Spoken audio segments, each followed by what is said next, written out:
everybody. As always, let me make sure that my stream is up on our profile page because there is a delay and I can never tell if it's working, which it is. Yay, hello. Perfect. Hello, everybody. Welcome. Welcome to our final episode of our small business owner interview series. And I feel like every time I say that the interview is super special, but today's interview is very, very special to me because today I have Mr. Darel Daik of Noble Mortgage. If you don't know, Darel is my former boss. I started long time ago as a first grade teacher. And in 2013, I decided that I wanted to try other things and see what else is out there. And Darel was my very first interview and last because I ended up getting hired, and I have no idea why, because all I had to offer him was a smile and a teaching degree. But I started with the business back in 2013, and I've been with the company ever since. And I always love to tell people I've had a front row seat to watching this company grow to what it is today. But I don't want to take too much of the attention away from him. So hi, hello, Darel. Welcome. Hello, how are you? Welcome. Welcome. Thank you so much for doing this. I really appreciate it. You are the finale, so this does have to be good, Darel. I don't know how to do anything else. Well, we'll get right to it because we do have a lot that we're going to be covering today. Why don't you let everybody know who you are and what you do, and we'll go from there. Sure. So I'm Darel Daik. I'm the founder and CEO of Noble Mortgage Investments, and we are a full-service mortgage company with offices in Houston and Dallas. And we specialize in work with real estate investors on the hard money side. So we're a hard money lender. We also do conventional loans, FHA loans, and for residential and commercial properties all over the state of Texas. And we've been in business since 2003. Okay, cool. So let's talk about, I want to get right to it. Tell me how this started. How did Noble become Noble? Had you been in the industry for a while? What's going on? Yeah, so when I graduated college, I thought I wanted to be a stockbroker, so that's my dog with his toy, by the way. Faster, come here. Anyway, I thought I wanted to be a stockbroker, and I did that for about 9 months, and it just wasn't for me. And so a friend of mine was working for a mortgage company. He's like, hey, why don't you come be a loan officer here? And I didn't know what that entailed. All I know is I wanted to make some money. And so I got a job as a loan officer and with a mortgage company, and it was just like, yeah, you're hired. It was like there was no process, and they gave me a desk, and I pretty much had to figure it out myself how to be a loan officer. There was no training or anything like that. But I always tell everybody, and I don't mean this in an arrogant way, but I just knew how to do it. For some reason, I felt like Mozart on the piano. They put me in front of the piano, and I just knew how to play. That's how Mozart was. Well, that's how I was in the mortgage industry. I just knew how to close loans. I knew how to originate them. I knew how to close them, even without any training. I just asked a lot of questions and just kind of figured it out as I went. And and within 3 months, I was still waiting tables at night. I was a waiter during the day because I didn't make any money being a stockbroker. And so within 3 months, I was able to quit my restaurant job and focus full time on being a loan officer. And I just kind of took off from there and fell in love with it. And I still love it, So yeah. I did that. I worked there for, I don't know, 2, 3, 4 years. Ended up relocating to San Antonio to open up a branch for them there. Ended up moving back because that office did not work out, not because of me, because they didn't have the setup properly with the support that they needed as far as title company, with the type of lending they needed, a special type of title company. It's a long story. Anyway, moved back to Houston, ended up leaving that mortgage company and going to work for a different mortgage company, which the original friend of mine who had got me the job at the first mortgage company had started a new company. He had left. He kind of got pushed out of that other company. And quite frankly, that other company was, they started off doing really good loans, and then towards the end, they were just doing what I thought were dumb loans, for lack of a better word. I looked at some of the loans they were doing, and I was like, man, these deals don't make sense. They were doing these really large commercial loans, which they didn't know anything about. And so I left there, and went to work for my other friend, worked for him for 2 or 3 years. We were very successful. The first year was rough, starting a new business like anything. And then sure enough, during the last year there, which we had a very successful year, he started making really what I thought were just dumb loans and making bad decisions and wasn't running the business the way I would want a business to be run, as far as people weren't getting paid, employees' checks were bouncing, and I was just like a ball of stress. And I was in, second in command at this other mortgage company. And so I'm just like, I can't do this anymore. I'm going to start my own company. So that's really what pushed me into it. And so with very little, I basically subleased some office space from a friend of mine who owned a mortgage company and just opened my doors. I was just brokering loans. I was able to get a small line of credit from a local bank, which I still have. I still do business with that bank today. And I just started doing loans on my line of credit. I was brokering loans, to hard money lenders, conventional lenders, and I just kind of started that way. So it was really had to do more with me, not had to do with my integrity. With the other two companies I was with, I was like, I'm not doing that. I'm just going to do it myself, because I want to do things the right way, and I want to be able to go to sleep at night knowing I did them the right way. And I didn't have that feeling with those other two companies. So I left and started. That's really why I started Noble Mortgage. And so,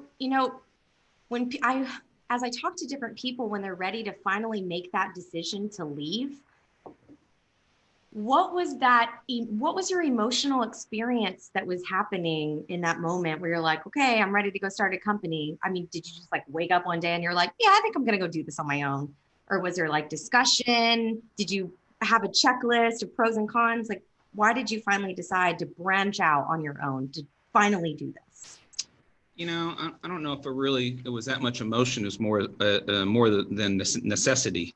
I wanted to remain in the business. And the first two companies I worked for, although I'd made a lot of money, did very well and learned a lot, it just wasn't being ran the way that I would want to run a company. And so, I really didn't, quite honestly, give it that much thought when I started my company. I'm just like, you know what, I'm already doing this. And I think a lot of people do that, when they start a company, especially if you're in sales, you're like, well, I'm in sales anyway.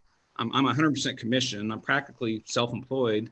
So why not just do it myself and I'll just keep all the money? I think that's kind of the mindset that a lot of people have. And that was my mindset. And I didn't have a clue what I was getting into, because when you're a salesperson and you're 100% commission, yeah, I mean, that's something, right?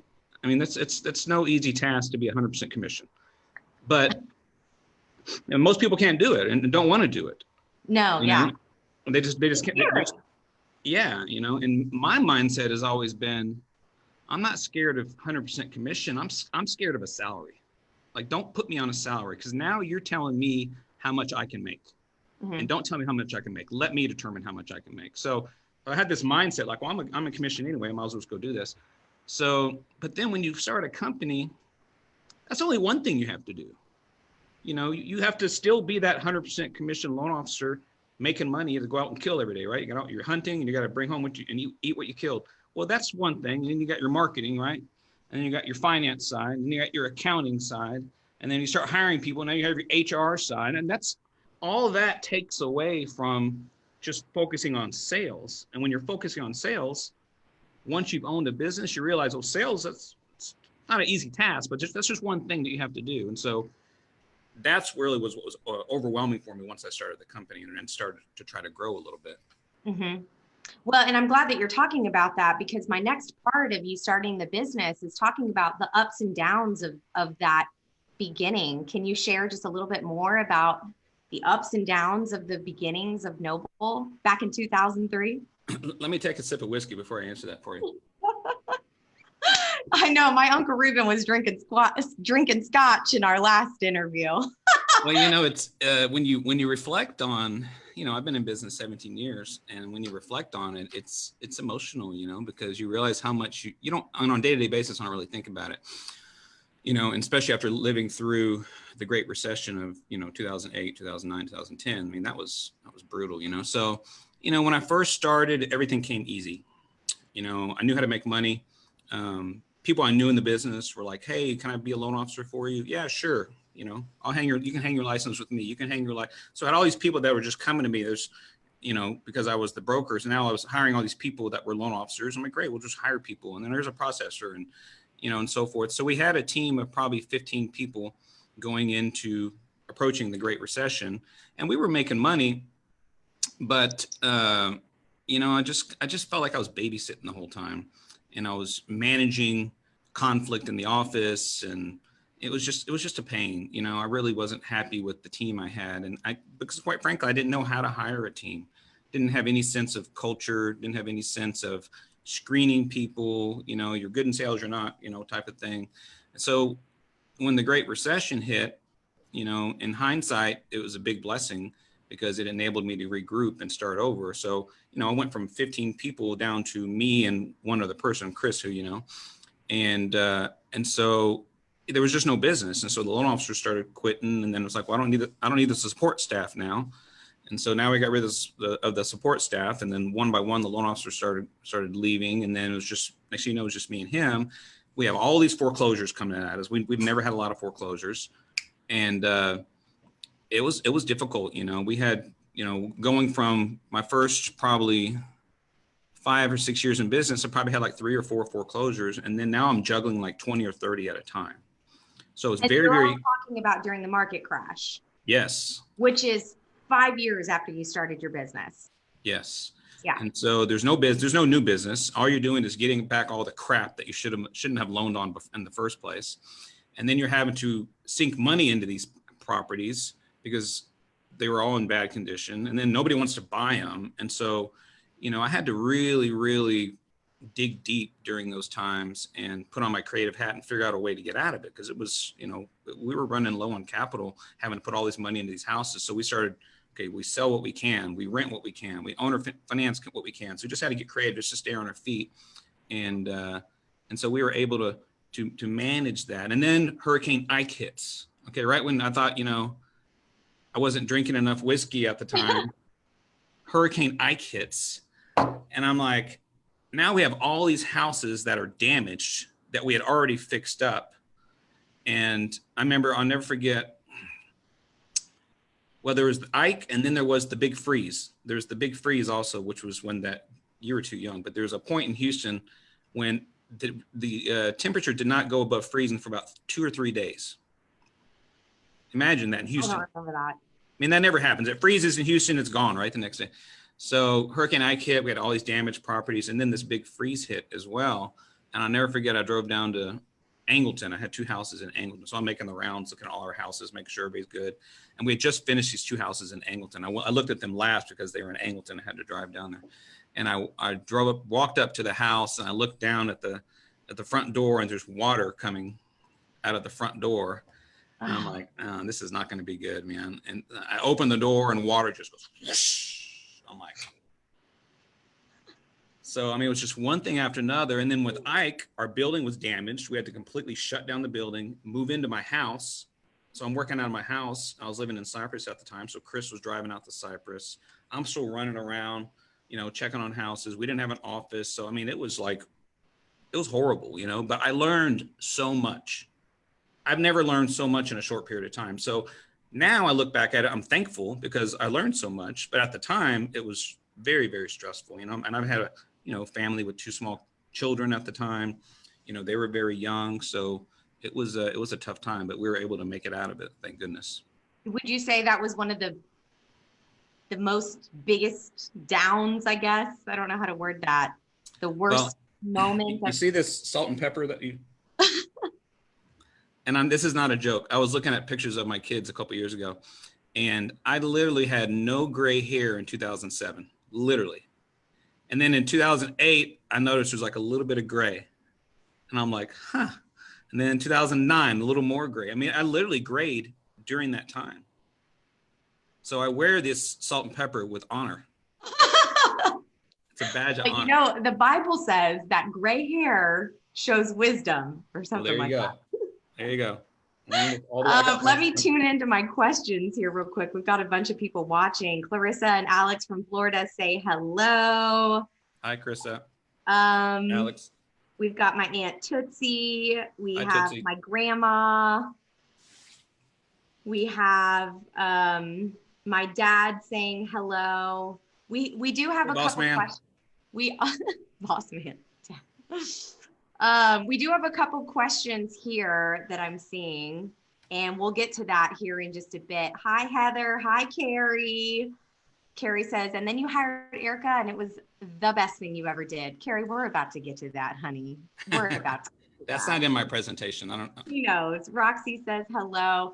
Hey, Rob. Welcome, everybody. If you are tuning in to our interview, we do have this is our final interview of the series, the Small Business Owner Interview Series. And I am interviewing Darel Daik, CEO, founder of Noble Mortgage and Investments. They lend money to people who flip homes.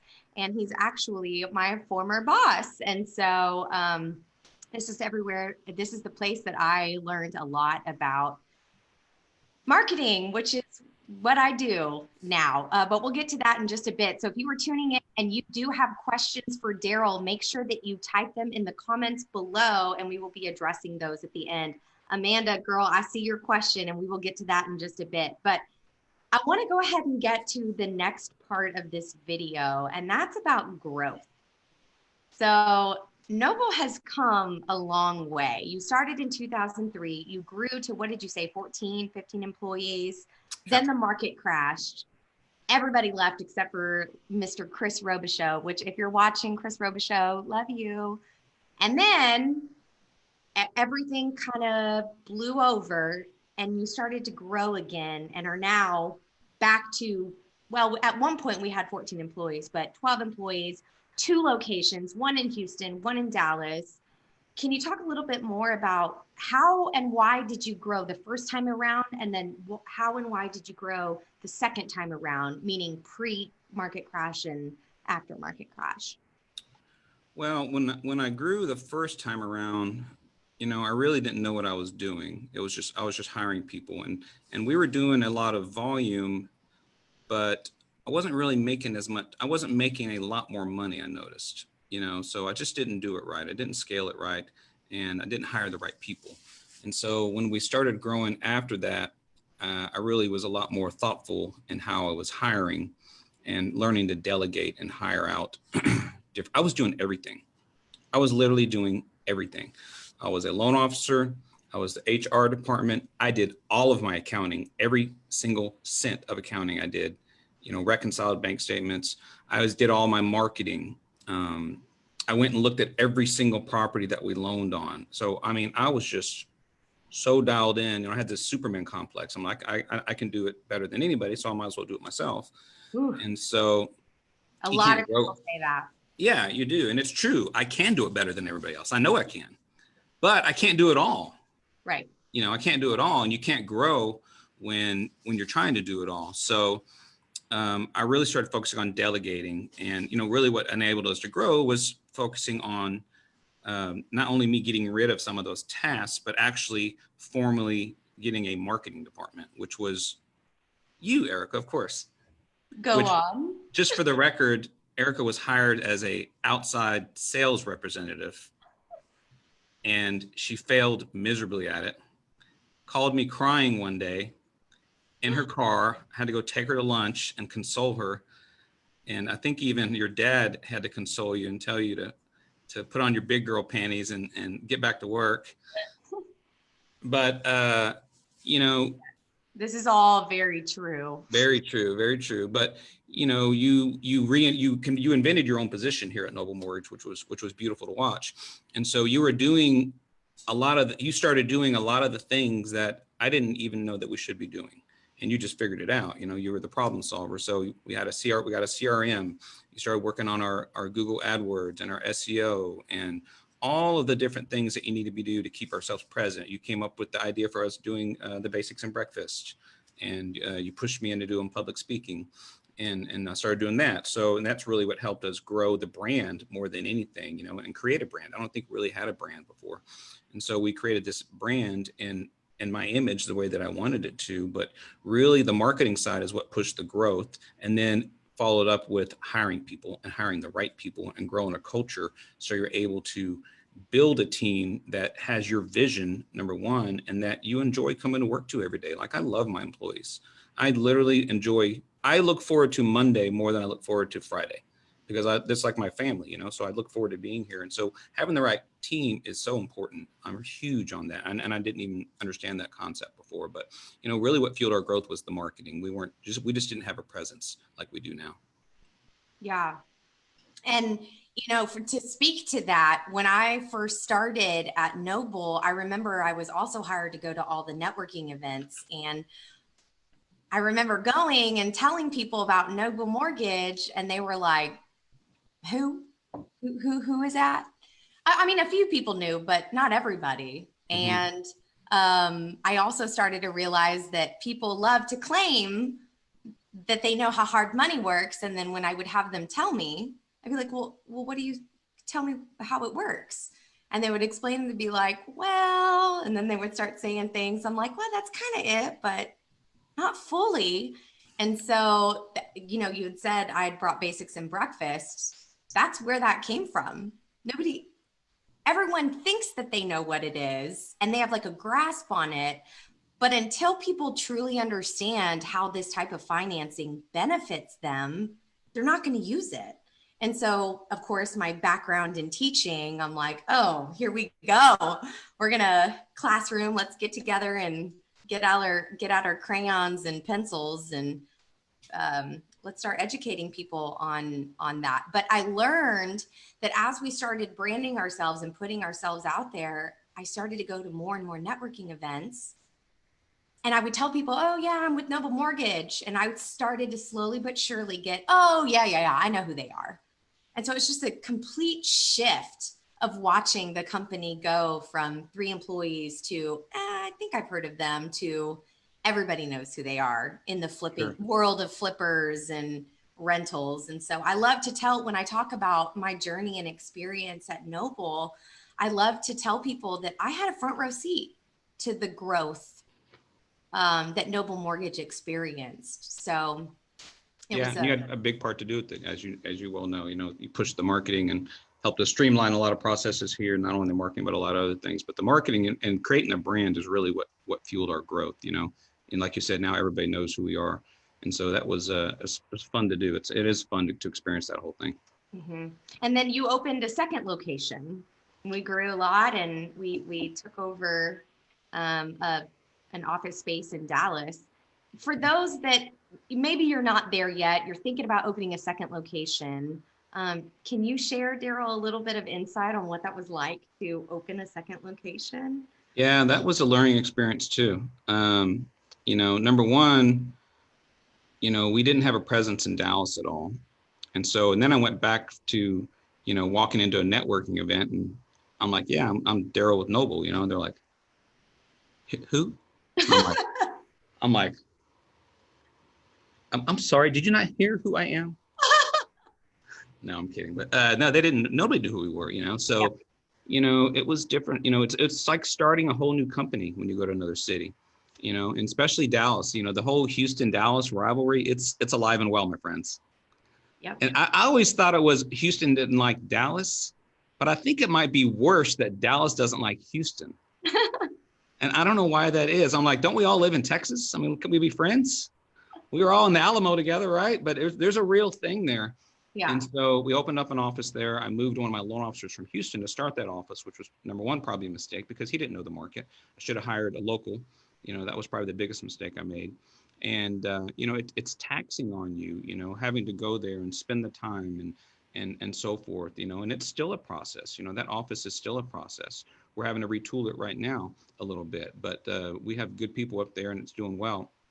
But yeah, it's like starting a whole new company when you go to a different city. You have to treat it that way. You can't just be like, oh, there's another branch. Let's throw up a branch there and a few loan officers and see what happens. We had to completely brand that office almost like it was its own company, separate from the corporate office here in Houston, because people in Dallas don't want to do business with the Houston Mortgage Company.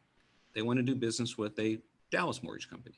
You know, Mm-hmm. even though we have people that lived in Dallas and our office was in Dallas, they just looked at it like, oh, there's this Houston Mortgage Company trying to, you know, steal business from local Dallas people. And it was a weird thing to overcome.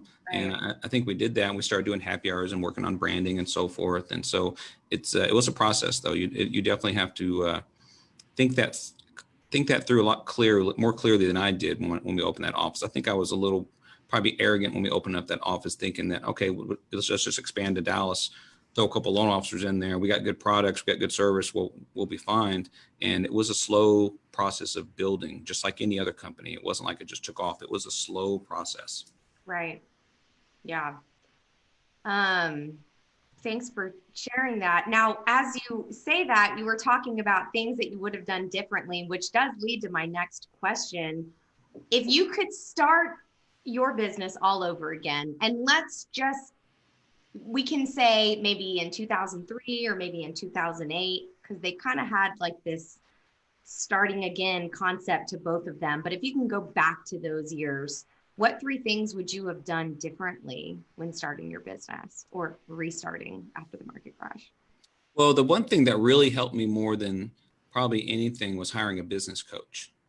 I've always been big on self-help type books, and I don't read, I do more audio, but I'm always a big motivational reader and things like that. And I had a few groups that I joined, like Vistage, where it was more like a group of business owners that could collaborate and exchange ideas. But I hired a business coach in 2000, I can't remember what year it was, maybe you do, 2012 maybe. Anyway, that was one-on-one business coach, and his job was to push me and push me out of my comfort zone and hold me accountable and push me to grow, which is what I wanted to do. I hired him to grow. And so what my business coach did was he focused on the areas that I lacked. And so every business is different, but they all have the same components. But what my business was lacking was I was doing everything. I wasn't focused on growing the business. Like I said, I was doing all the accounting, I was doing all the marketing, I was doing all the HR. And so, I never forget, he's like, "Why are you doing your accounting?" And I'm like, I like accounting. I'm really good with numbers. I'm a perfectionist. And, the good thing about accounting is when you're either right or wrong. There's no wrong. There's no in between, you know what I mean? So when you reconcile your bank statements and everything's perfect. And so I love that. About it. So I enjoy accounting. He's like, "What does it cost you to hire an accountant?" And I'm like, "I don't know, 50, 60 grand. He's like, "Well, how much do you make?" And I was like, "Well, more than that." And he's like, "Then why are you doing your accounting?" And I was like, and it's just never thought of it that way, So I was like, "Yeah, that makes sense." He's like, you need to be working on the business, not in your business. And so now I'm an expert at that, right? Because I don't like to do anything. No. No, I focus on growth. I focus on I do my public speaking and I work on the big picture things, Yeah. but I hired an accountant, we hired you to do our marketing. I quit doing loans. Like I used to do loans still. I don't do loans per se anymore. If anybody, I'm always available if like customers want to call me and hash out a deal and talk about how to structure it. I love that aspect of it. But like doing the day-to-day loan stuff, I don't do anymore. Right. Driving around and looking at every property. It's not necessary. We put in systems and procedures where it wasn't necessary. Sometimes I still do that, but I don't need to do it on every single deal. So it pushed me to delegate everything and focus on the growth and hiring people, and taught me how to hire. How to hire is, probably the most powerful thing you can do as a business owner, because if you hire the wrong people, you're never going to go anywhere. Yeah. So we really focused, and with your help as well, of course, on focusing on hiring the right people, with using a series of interviews, first of all, where it's not just me interviewing them. You would interview them, and then I would interview them, and Chris would interview them, and I would always have a couple other people interview them. Just as, number one was like, do we like this person? Do we want to see this person every single day, 5 days a week? That's my number one rule. If I don't like this person, or my team doesn't, but they don't think they gel well with our culture, I don't care how smart you are, we're not going to hire you, because I don't want drama in my office. I want everybody happy. And that's what we have, Right. not to say there's no conflict, but everybody gets along. And so we used DISC, which you're familiar with as well, where we started using personality assessments to put people in the right chairs, right? Right. Because that was really important. And so hiring salespeople was always the most difficult thing that I could never figure out. And I'm still learning, because you never know, but I figured out that I needed to hire me as a salesperson, Right. my personality type, which I'm an I and a C.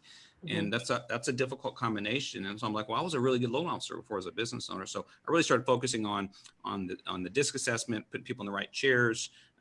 My coach, meeting with them every single week, pushing, and getting me to do things that were out of my comfort zone, holding me accountable. That was huge Yeah. part of my growth. So I would have done that a lot earlier. Number So one. that's number one, hiring a business coach. Number two. Hire slowly, fire quickly. That's really important because, sometimes I'm a pushover. So Sometimes. I know, right?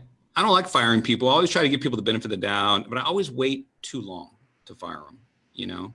And I'm getting better about it. But man, when you wait so long, if you know it's not working out, you're really hurting yourself. And you're not only hurting yourself, you're hurting your staff, you're hurting your business, and you're hurting the person that needs to be fired. Right. Because if they need to be fired, that means you're holding them back from an opportunity that could come their way. Right. So it took me a while to learn that, but it's hard to let people go. I don't like that aspect of it, but it's part of the business, right? That's something you have to do. Right. So that's number two. So hiring a coach, number one, yeah, firing quickly, number two. Number three, I would just say you have to own your brand. You have to own your brand. When people see you, they should know what you do. Your face is your brand. And so, I think initially, I went through a change, going from working for a company to a business owner. I always wasn't the most outspoken. I was probably a little more introverted, probably a lot more introverted than I am now. And so I wasn't one to wear my brand as much because I didn't want to be that flamboyant person. And not that I'm flamboyant, but you really have to own your brand and don't be afraid to speak up and get your name out there and get active in networking and, get active on social media. I got really active on social media, and everything about me is on social media now. Everybody knows who I am. If you're in the real estate world, you know who I am, not only business wise, but you know who I am as a person.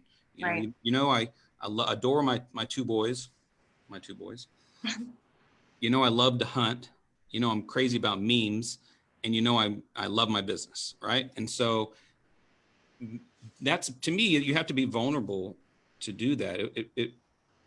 It made me uncomfortable at first, but I felt like I was owning my brand by opening everybody up to who I am as a person. Right. Like me or not, this is who I am. A lot of people don't like hunting for whatever reason, and that's fine. I respect that, but that's who I am. And so I own my brand. Like everywhere I go, it's always on my mind. I'm always trying to think of ways to promote it, and that's me. So I wear that on my sleeve more than anything.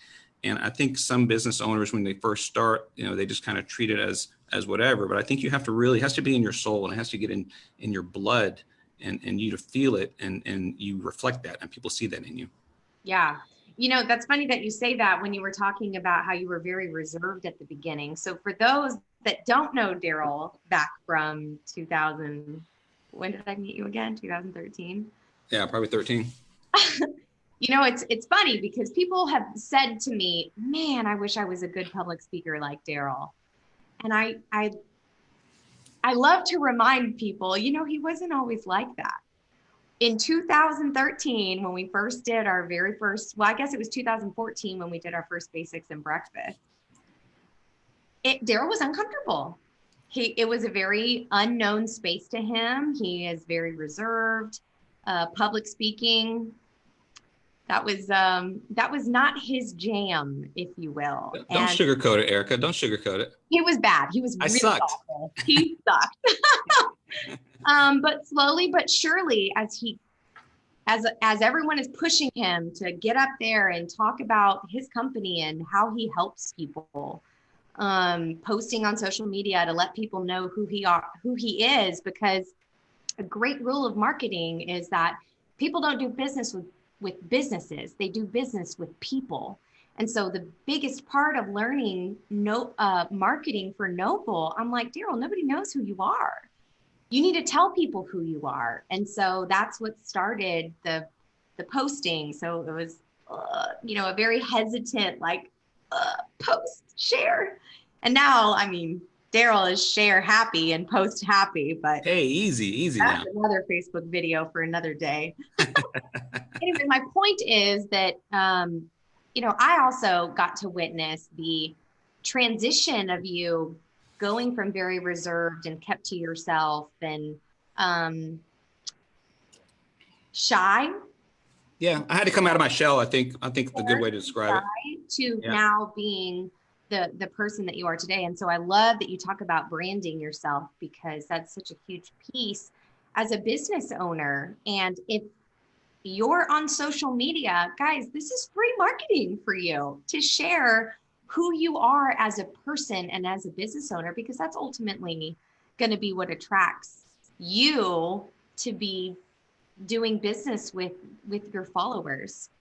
Yeah, and I think that's been really huge for our growth as well, because social media, I love business owners. So whenever I meet anybody, they're a business owner, I'm just like, we're like a private little club. So I start talking to them, and a lot of people have come to my events and they're asking me questions about social media, and I learned most of that from you, obviously. But I'm always surprised to learn that a lot of business owners, they have like their business page, and then they have their own private page that they don't let anybody into that world. Right. And I'm like, you have to, that's gone now. Right. That's what I'm talking about, being vulnerable and opening yourself up and wearing your brand, because people don't want to be talked at from a business. You can't just sell at people through your business page all the time, because nobody gives a shit, for lack of a better word. You know what I mean? So I try to keep a balance on my, we have a business page and I have my personal page, and I share everything from my business page on my personal page. But on my personal page, who I am. There's nothing that's not me on my personal page. I love to hunt. Who my friends are. I like to go out to eat out to nice places all the time. That I adore my boys more than anything. My dog Bachelor. And so now they know who I am, and they can like me or not like me, but at least they know who I am. And then they also know now, also, by the way, I do this, and if you need this. And so that was being very vulnerable, and was very uncomfortable for me at first. But it's weird, because you go to an event and someone, my older son Silas, had broken his arm a few months back, and someone came up to me like, "Hey, how's Silas's arm doing?" And I'm like, I have no idea who this person is. I'm like, okay, we got a stage 5 stalker here. I didn't know. It was That's right. with Ellie when I go to Yes. like, oh my gosh, your daughter, which I mean, they're right. But I'm like, who are you? Yeah, it's kind of like, it's kind of weird, but it took a little while to get comfortable with that. But I equate it to when you watch the news, and you've got the newscaster. Take Bob Allen, for example. He was a sports newscaster. If you watch the news every night and you see Bob Allen on the news, and all of a sudden he's at the bar next to you, you're like, Bob, what's up, man? How are you? And he's like, who the hell is this guy? But it's like you have that familiarity with him. Right. That's when I talk about how being vulnerable and letting people know who you are and so forth. And it drives my kids crazy, as drives my kids absolutely crazy, because I'm always like, hey, let's take a picture, and they don't like it. But I'm like, that's me now, Well, that's and I me. love also, as a side note, to share that when we go to networking events and people bring up stuff that you're posting on social media, that's a great conversational piece, Absolutely. to like get that initial conversation going, because it is hard at networking events to go up to a person that you've only seen off of social media, don't have a connection with, but that that's a person that you need to connect with. Great conversational piece. Yeah, they already know who I am, so it's very easy for them to approach me. And a lot of Exactly. times it's something about my kids or my dog or hunting. Some people are very interested in hunting, especially the men. They're interested and they've never been. They're like, so you hunt? So what's that like? So it is a conversation starter for sure. Absolutely. So I'm going to pop over to these questions real quick. And if you are following along and do have any questions about how long the business has been around and all the ups and downs that we didn't get to cover, or questions about lending in general, then let us know. Pop those questions below and we will make sure to address those. I do have one here from Amanda. I've got a couple actually.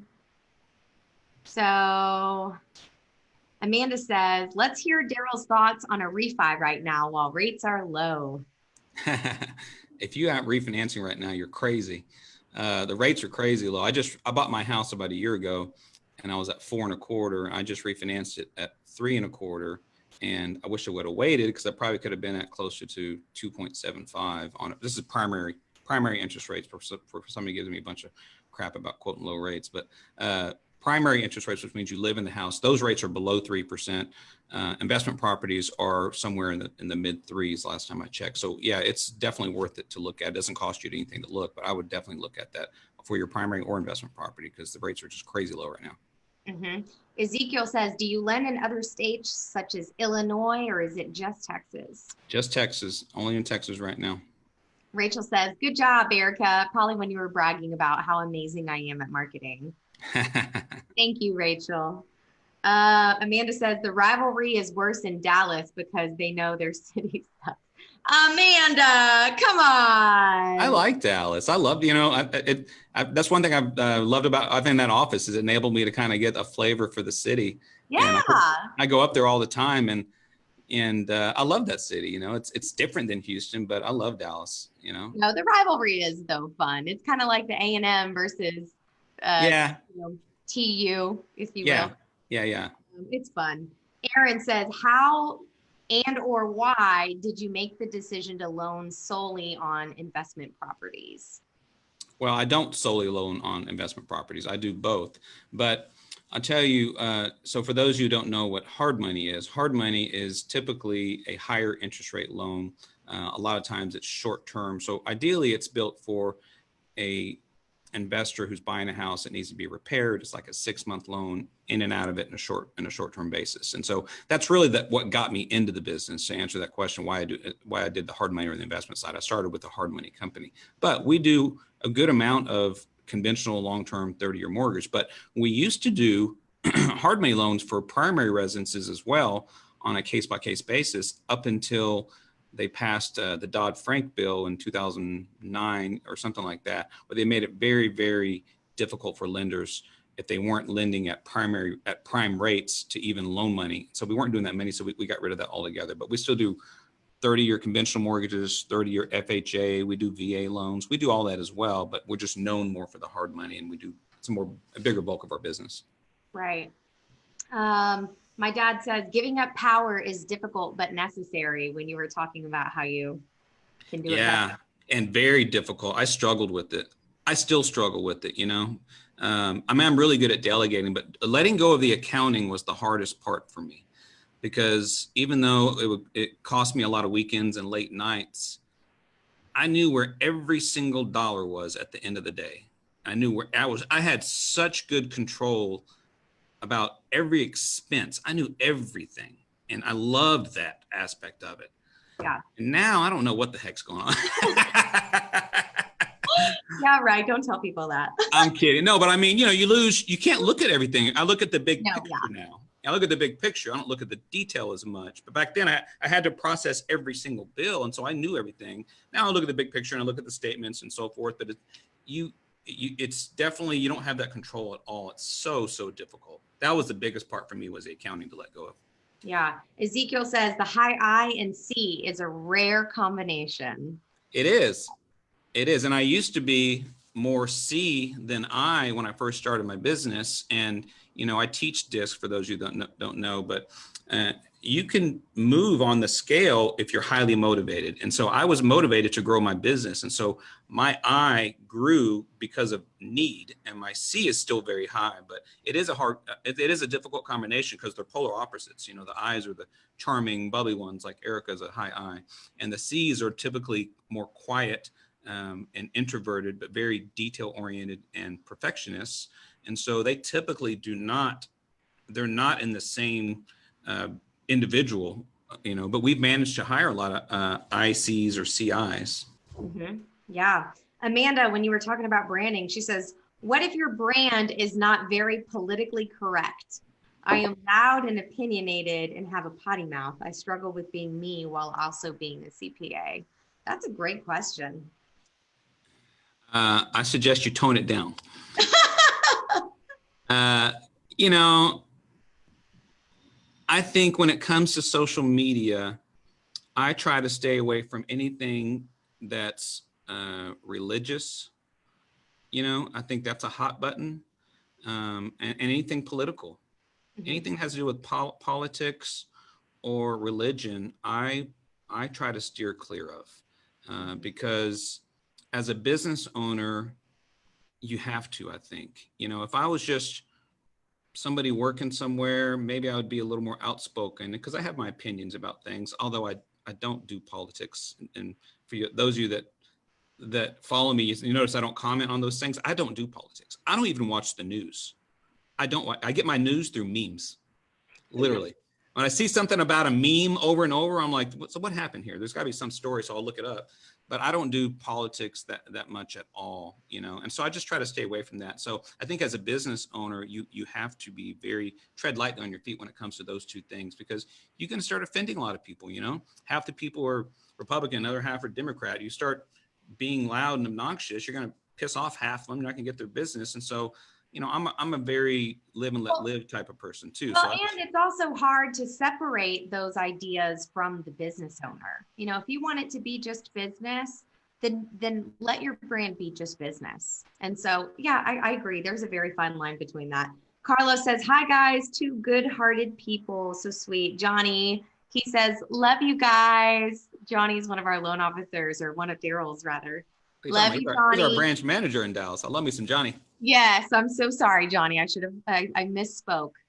Aaron's got the 100 emoji. Amanda says never religion or politics for sure. Um, Amanda says, "Well, I'm more concerned about dropping f bombs." Well, Daryl drops plenty of those, so don't worry. Aaron you says, have to have a screener. You "I know, know, right?" Erica's my screener on social media. Every once in a while, I'll see something and I'm like, yeah, I don't know if I can post this or not. And I still to this day, I'll send it to Erica. I'm like, can I post this? She's like, no. I'm like, shit. All right. But yes, believe me, I curse. Aaron says, "Same. I don't do news either, and my friends and family think that I'm crazy." Well, whatever. So if you have any other questions, make sure that you drop them in the comments below. But I do want to move on to my very last question, or one of my last questions, not including any questions that we get in the comments. So Darel, what have you learned about yourself as you've started a business? Hmm. I think what I've learned the most is that I know how to dig deep and get the job done at the end of the day. You know, um, Again, going through all the ups and downs. When you own a business, there's all kinds of things coming at you. Like I remember I watched your uncle's interview, and he talked about when they went through their hard time, and just watching him get emotional about it, and him talking about how he took care of his dirty dozen. Very dozen, yeah. Yeah, I mean that's a beautiful thing, and I went through that as well. And you have to really dig deep, and you have to make smart decisions, but you just have to grind. And so I really had to dig deep and be very, very persistent, and have a lot of drive. And you just have to push. It's when times are good, business is great. Everybody's making money, everybody's happy, but you're not learning anything during those times. But when you go through a really tough time, like I did in the Great Recession, like your uncle did and your dad with their business when they went through what they did, I mean, you learn a lot about yourself. And so you have to, during a difficult time, I've learned that you have to remain calm, and you have to be the voice of reason. And instead of panicking, you have to think. And so I learned to get really good at that. I don't panic when there's a disaster or there's an emergency coming at me. I naturally now get really calm. I get really calm, and I start focusing on the solution rather than freaking out about the problem. So I become really solution oriented. So I think more than anything, I just learned how to deal with the emergencies and disasters, and just how to persist and push myself through them more than anything, and take care of your people. I wear that badge of honor like your uncle does. I've had banking relationships for 17 years. I've had private money investors for 17 years, and I've never, ever missed one single payment on anything, quite frankly, in my entire life. But, you know, the way that, you know, private money works is, you know, you could share in losses on deals. And I've never done that. I've always taken care of my investors. But to this day, when I call one of my private investors and tell them, you know, we're thinking about taking some more money in, their first question is, how much do you need? There's no question at all. And so that's strong. You know, when you're able to do that, and again, I keep thinking about your uncle, how they did that. They took care of their contractors, and they didn't have to, and like I didn't have to in 2008, 2009, but I had to for me. I did it for me more than anything, and so that was something that enabled me to grow my business because I never missed a payment with anybody. Everybody knew that if you're getting a check from Noble Mortgage, you can take it to the bank. And so that really helped me grow and grow a lot. And all the banking relationships, they saw that as well. And so that first line of credit, which was $750,000, you know, grew and grew and grew. And all these other banks, you know, it was easier and easier for me to borrow money because of that, you know. So I think you have to have a lot of integrity and build your reputation. Yeah. Yeah. And I love that you know, reference my uncle. If for those of you that are tuning in for the very first time and missed the interview from last Thursday, we had my uncle interviewed about his commercial construction business that he also owns with my dad. So I get my entrepreneurial blood from my dad and also my grandpa on my mom's side. I can't forget to acknowledge him because he also is an entrepreneur. But if you missed that interview, I would go back and tune in. It was such a powerful interview. And so there's a lot of similarities between you going through the 2008 and my uncle going through what he did with, I think it was like called jock contracts. I don't know, Dad, I know Dad's watching, you can. I love that. I love that interview. And I love, and I mentioned it in the story about he talking about he had this $10,000 check. He's like going straight to the bank. Are you sure we can deposit this, Eddie? I mean, like, just like, and he's like, yeah, a couple years later, I'm depositing like $200,000 or $300,000 checks, like nothing, you know? Yeah. Beautiful. Yeah. I love that. I love that so much. Yeah. Anyway, well, that's awesome. And I think that that's a good takeaway for anybody who's going through anything in life, right? When you said, oh, when the good times are good, they're great, and there's no learning happening. That's in friendships, relationships, family, school projects, being an employee. When things are great, they're great. And then when they're bad, whew, they're hard, you know. You figure out who you are when they're bad. You really, truly do. And so you figure out what kind of grit you have. Mm-hmm. Yeah, that's, but to stay calm and to think about the solution instead of focus on the problem, that's a great takeaway during that I think can be applicable in anything. Let me tune into these questions really quick and comments. So Dad says, glad to hear you're not like the pillow guy. I don't know what that means. Pillow guy? I don't know. Amanda, Erica, you can be my screener too. Yes, I will be your screener. And the test is called DISC that we were talking about. Aunt Tootsie says, bottom line, Mr. Darel, hard work pays off. Absolutely. Yes. So those are the last bit of my questions. It doesn't look like we have any other questions in my comments below. So Darel, thank you so much for being a part of my interview. Of course. Series and being the finale. And thank you. And I'm going to declare this via Facebook Live. Thank you for taking a chance on me and for, you know, giving me an opportunity that I don't know that many people would have. And I am where I am today because you took the chance on me and you allowed me to grow into the position that I am and allowed me to, you set me up for success.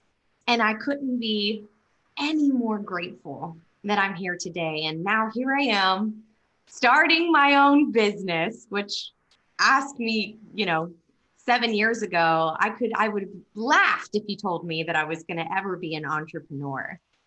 And so I know I owe a lot of that to you. And for that, I'm forever grateful. So Darel, thank you so much. I appreciate you as well. You really helped fuel our growth here at Noble Mortgage in a lot of ways. and the marketing, starting with the marketing, quite frankly, when we hired you, we gave you 60 days. Chris and I were taking bets. She'll be gone in 60 days. But, talking about grit, you invented a position that I didn't quite frankly know what we needed here at Noble. And you started with the marketing and you turned it into a lot of other things, helping hiring, logistics, and HR and everything else. And, you're sorely lost here at Noble Mortgage. I can tell you that because I don't know, for those that don't know, I always refer to Erica as my aircraft carrier. Aircraft carrier. Sorry, I couldn't think of the word. And because she's a problem solver. And so when there's any type of military skirmish or anything going on in the world, and they tell the president about it, the first question he asks is, where's the nearest aircraft carrier? Because you can control a lot from an aircraft carrier. And so Erica had that effect on the business. Whenever there's a problem, I'm like, get Erica. Get Erica. I need her over here so we collaborated very well. But you had so much to do with our growth, so I appreciate everything you did for us, and it was beautiful to watch your growth. And I'm so proud of you opening up your business. I have no doubt you're going to be a success. I told you that, when you told me you're doing that, I'm like, that's beautiful. That's exactly what you should be doing. Well, actually, when I originally brought it up, you were like, over my dead body, are you leaving this company? Oh, I didn't want you to leave, of course. But when you told me that's what you were doing, I was like, well, yes, then that makes sense. That's exactly what you should be doing, because I have no doubt you're going to be a huge success. You have the drive. You're smart. You know exactly what you're doing. You've learned so much over the last several years, and you're going to help a lot of business owners, which is beautiful. Anytime you help a business owner, it's a beautiful thing to me. Yeah. Well, thank you for saying that. For the rest of you guys that have been tuning in for all 10 episodes, thank you guys so much. I hope that you enjoyed the series as much as I did. I hope that you learned something that could be applicable for your business. If you decide to, if you're on the fence about opening a business, guys, there's 10 people that I just interviewed that are all willing to share their journey, their story, advice, tips, things that you can take away that could be applicable to your business. And just do it. Just do it. And there's so much support out there. There's so many resources, lots of great stuff that we can take away from this series. So I will say, yes, this series is done. However, this series has been such a hit. So I will actually be continuing interviewing small business owners. I won't be doing them every Tuesday and Thursday, from here on out, because that is very time consuming on my part. And I do want to focus on marketing.